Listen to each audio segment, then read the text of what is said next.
Hello, my name is Carolina Mariposa and I'm the founder of Butterfly Grove. Thanks so much for clicking on this video. For those of you who haven't seen any of my videos before, I am a medical intuitive who also has a background in psychology, early childhood mental health, and a number of holistic healing practices, including massage, body work, movement, and herbalism.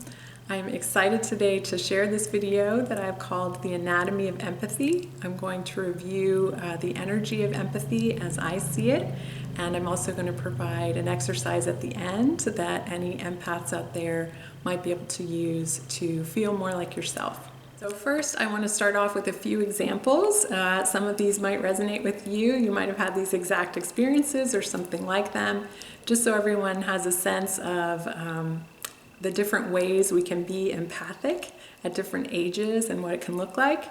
So I know a 2-year-old who is highly empathic and will often start crying if other people around her are crying. She'll also, if she hears a song that has some sad or difficult material in it, and I'm not talking about adult songs. The other day we were listening to the 3 little kittens who lost their mittens, and their mother didn't let them have pie because they lost their mittens, and this toddler started crying because she was unhappy that the kittens didn't get to have their pie. So that's another example of what it can look like in a really young kid. A lot of school-aged kids, before you're teenagers, will, if you're an empath, you'll gravitate towards friends who might have troubles or might feel sad or worried a lot in sort of a caretaking way. Many empaths do this at all ages, but it sometimes first becomes evident at that age. If you're someone who's a really good friend to any of your friends whenever they're having a hard time, you probably know what that's like, that you're just open and receptive to caring for them and hearing about their feelings. As we get older, we might come to realize as a teen perhaps that being empathic can sometimes be really draining. For example, if you have a friend who's going through a lot of drama with her boyfriend or with some other girls in the school, and she keeps coming to you and confiding in you, and you find yourself getting really emotional and really tired, that's an example of you being really empathic and being sort of negatively affected by it. And then, of course, those of us who are parents, we know that if we're highly empathic ourselves, that it can be sometimes challenging to be fully present with our child's emotions because we might be merging with that emotion. If we see our child cry, we might want to cry. Conversely, if we see them really happy, we're really happy. So there's some good sides of that. But those are some examples kind of across the span of the people that I work with, children and families, of experiences that you might have if you're empathic. And there are a lot of definitions out there of what is an empath or what does it mean to be empathic. So I'm going to just share my working definition for this video and generally for my work in Butterfly Grove with highly sensitive children, teens, and families. First thing to keep in mind when I'm talking about an empath is it's basically someone who's sensitive to the emotions and sometimes even the physical sensations of other people. And I gave some examples of that earlier. The toddler who cries when others are crying, that's really common. In my understanding, this sensitivity to the emotions or sensations that other people are having, it has to do with an openness to receiving energetic input from other people and from your environment. And when I say environment, I mean anything from the feeling of a space to actual people or even other living beings in the space. Some people are very empathic with animals. They always know what's going on with their animal. They might be empathic even to plants or to nature. Be able to really understand and feel in your own bodies what is going on energetically in a space. And as a medical intuitive, I actually work with people who are highly empathic to learn how to control and have more of a say when we're empathic versus when we might want to feel more protected and not be getting that information. A lot of people don't realize that you can control the amount of input that you get energetically. And when I'm working with people as a medical intuitive, I'm observing people's energy, and there are many systems energetically in and out and connected to your body that have to do with the phenomenon of empathy. And when I work with people one-on-one, I tend to get into these systems in a more advanced way. But for the sake of this video today, I'm going to talk about 3 of the systems that I work with the most and that are kind of the foundational systems that have to do with empathy and also caring for yourself when you're feeling really empathic, especially if you're feeling too open to energy that's around you and you're feeling drained by it. So the first system that is really, really important for highly sensitive people to pay attention to is your grounding system. And a lot of people talk about grounding in a variety of ways. When I'm talking about it in terms of grounding our energy, I'm talking about actually plugging in our physical, emotional, spiritual energy into the center of the earth. And some practices will have you connect to the earth just on the surface of the earth or a few feet down. For me, it's really important that the energy connection goes all the way to the center of the earth. So it's important, if you are highly sensitive, to have really strong grounding in place on a regular basis, because when you don't, you're not really around yourself energetically, and that means other forces and other energies can come into your space. So this may be something you've heard of before. You might have your own techniques. There's hundreds of apps out there, meditations on YouTube, there's podcasts, there's many spiritual traditions that encourage meditation and grounding.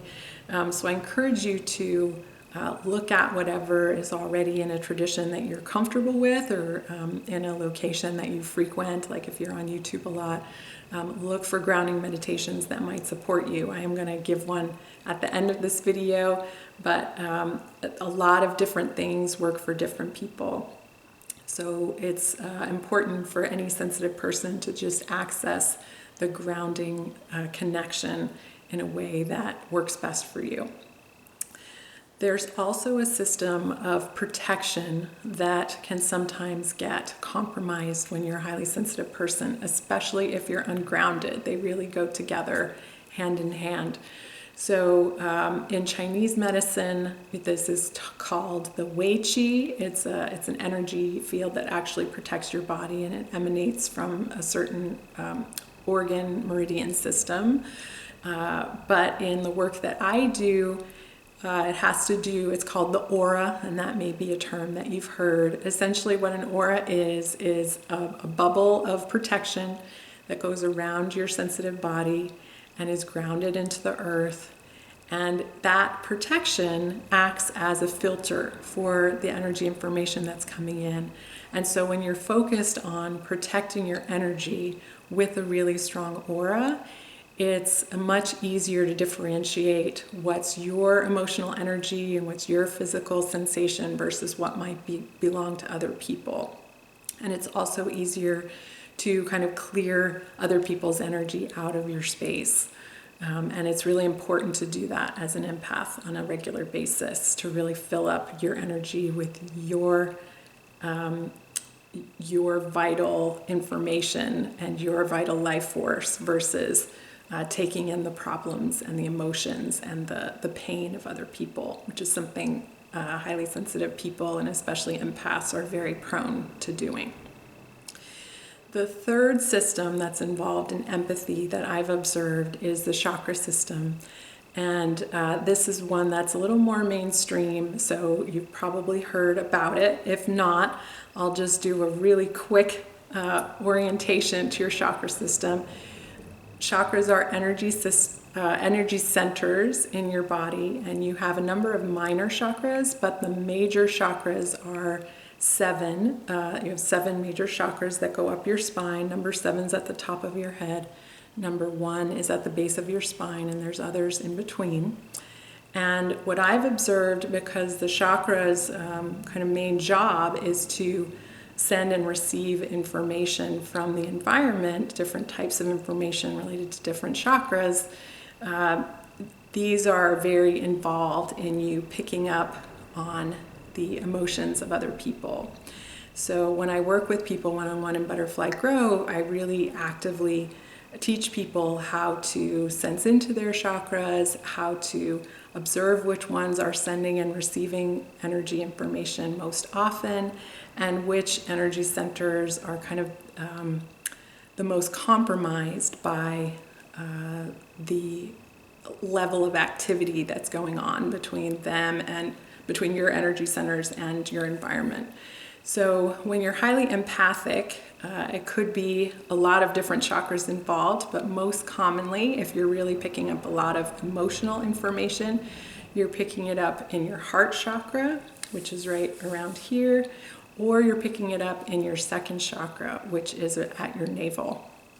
And again, I won't do a whole chakra anatomy system lecture today, but the shape of a chakra is sort of cone-shaped or funnel-shaped, with the closed end or the narrow end at the sort of attached to the back of your spine, and the open end of the funnel or cone is kind of right against your skin.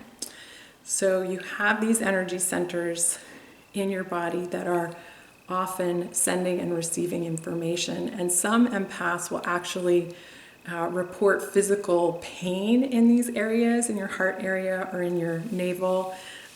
You may also, especially if you're female, you might have reproductive system challenges because your second chakra is associated with your reproductive system and is picking up so much of other people's energy information that it's hard to stay really healthy and strong in that area.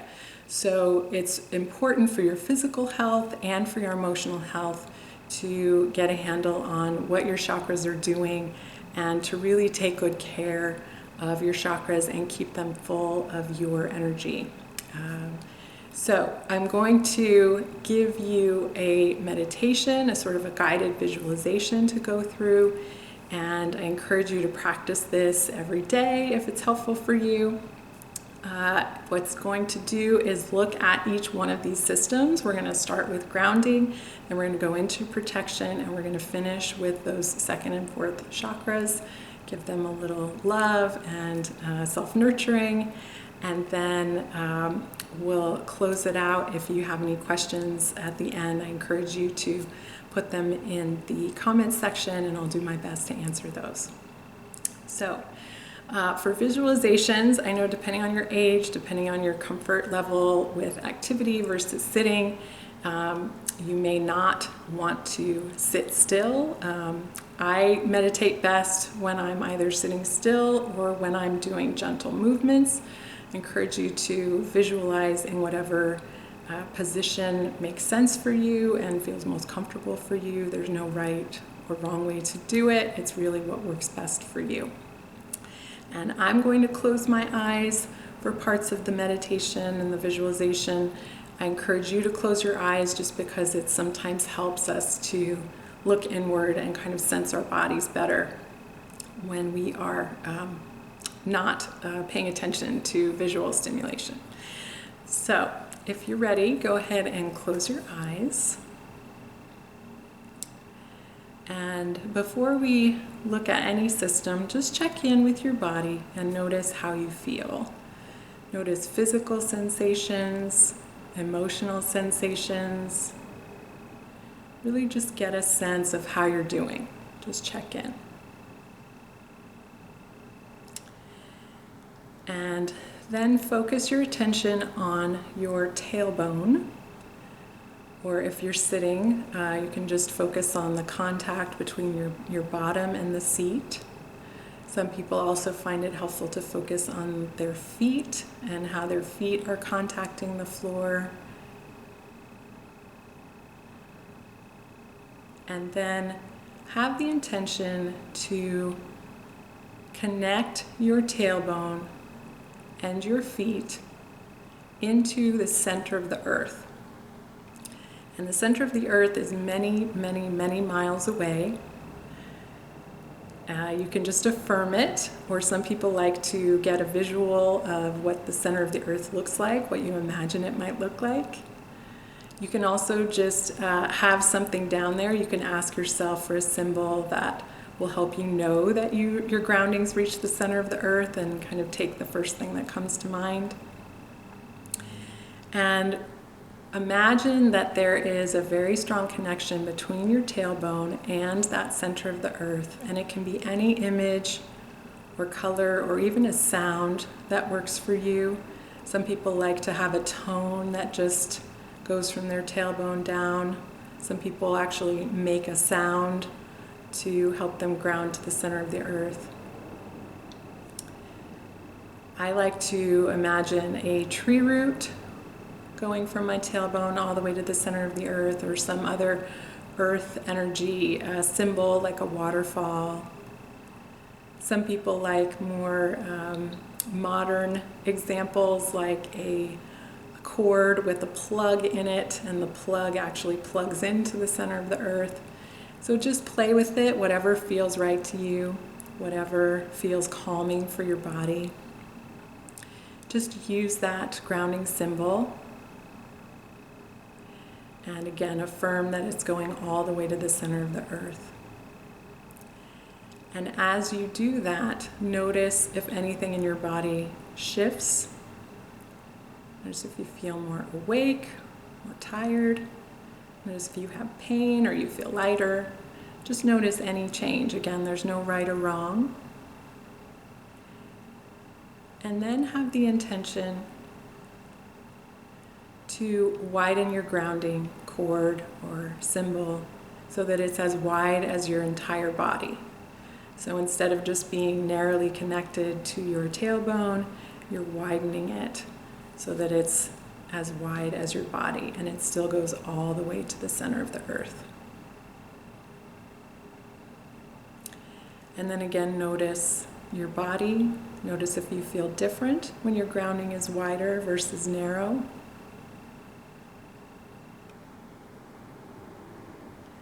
And then have the intention to make it even wider. So have it be about a foot wider than your body all the way around. And again, all the way to the center of the earth, and noticing how your body feels.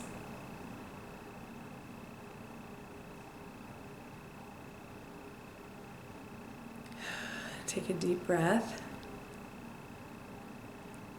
And then sometimes it happens automatically, but if it's not already, if you're not feeling a shift in your space, have the intention to just release anything that's not yours, any energy you've picked up in your day, just releasing it down through that grounding channel to the center of the earth.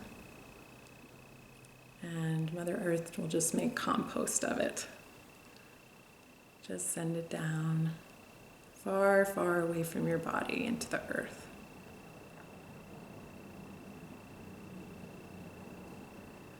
And really log this in your memory, your sense memory. This is your grounding.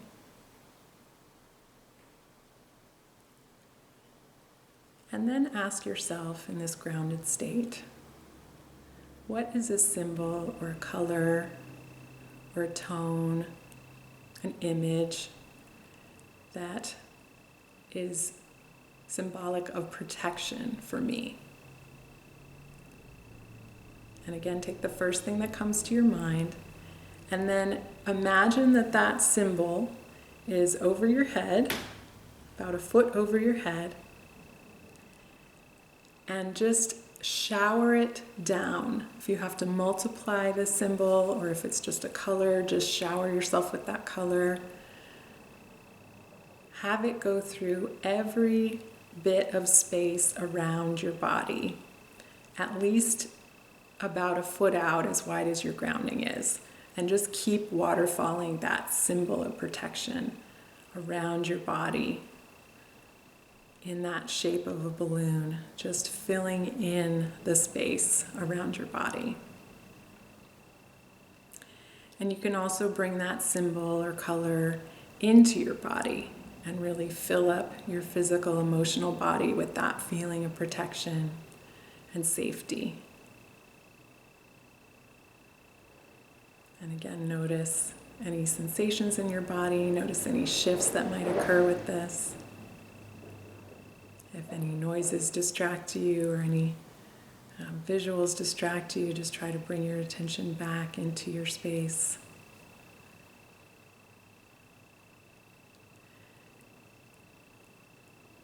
And really feel held and sort of like there's a cocoon around you of your energy, keeping you safe, nourishing your body. If there's any other energy in your space, in your physical body, in the space around your body, it's all just being grounded out through your grounding, and you're surrounded by your protection and your life force energy.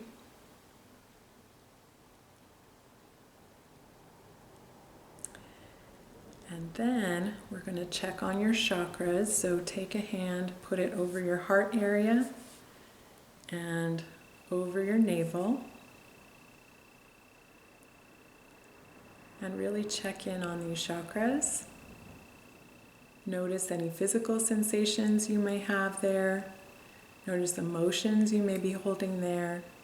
And especially notice if you see any images of people you know there. A lot of times the people that we're caretaking a lot or bringing their emotions into our space, their face will pop up as we're doing this exercise. And if you see any people, just affirm that everyone is the healthiest and safest when we're all filled with our own energy. And then ground their energy out of those chakras. Just send it down through that grounding connection. Wash it out with that protection symbol and send it to the center of the earth. Whenever we send other people's energy to the center of the earth, it's much easier for it to make its way back to them. And it's actually a great gift to give someone back their energy. It helps them feel more capable and stronger. So as much as we may feel pressure to hold them in our space, it's actually a wonderful gift to release their energy to the center of the earth. Nice. And then ask yourself one more time for an additional protection symbol just for these chakras. And you might come up with a different one for each or the same symbol for both your navel and your heart. And affirm putting that symbol or that color into that chakra and right around. You can have it also sitting at the front of the chakra and the back of that chakra so that you're very, very protected and only filled with your energy in those empathy and compassion centers in your body.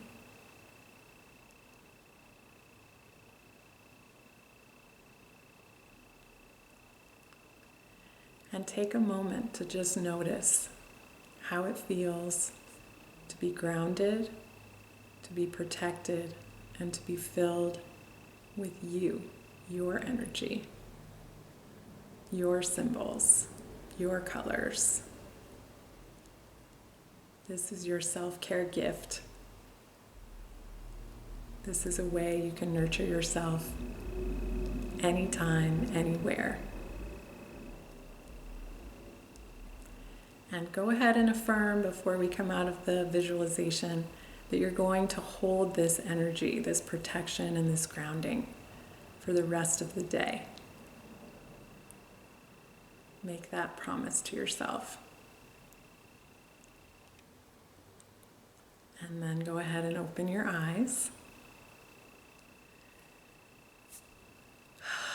Take a breath. Really nice work. I hope you're feeling good. I would love again to hear any of your comments or questions. And I encourage you to check out my YouTube channel for more videos, more strategies, and more information. Thanks so much for tuning in, and have a great day.